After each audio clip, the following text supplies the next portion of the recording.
Tradition primordiale. Les formes traditionnelles de notre présent Manvantara conservent très concrètement, même si c'est parfois de manière extrêmement indirecte, un lien avec la tradition primordiale, que l'on qualifie par ailleurs d'hyperboréenne à cause de son origine polaire, qui de par son caractère premier est la tradition fondamentale présidant à la source de diffusion de la connaissance sacrée au sein de notre cycle actuel. Cette tradition nommée pour les raisons que nous venons d'exposer primordiale, la plus ancienne tradition de l'humanité, est la tradition primitive commune à l'ensemble des traditions authentiques et orthodoxes dont les traces et signes apparaissent très lisiblement dans les symboles, rites et mythes de la tradition universelle. On peut donc dire que cette tradition primordiale a véritablement fécondé, nourri substantiellement l'ensemble des traditions actuelles, ces dernières en dérivant à un degré plus ou moins important.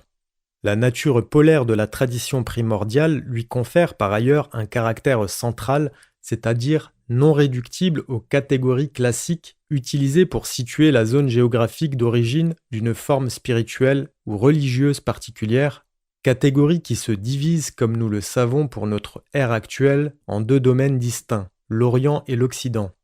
La tradition primordiale s'exprime ainsi aujourd'hui par l'intermédiaire du symbolisme, véritable langage universel dépassant les différences de langage ou de religion à cause justement de cette appartenance commune à une identique mémoire antérieure. René Guénon s'est penché tout au long de son œuvre avec une rare et vigilante attention sur la permanence de ces signes qui témoignent de la tradition primordiale afin d'essayer de dégager une compréhension approfondie de la signification de la présence de ces formes au sein des diverses civilisations et de faire apparaître leur sens exact au regard du savoir essentiel.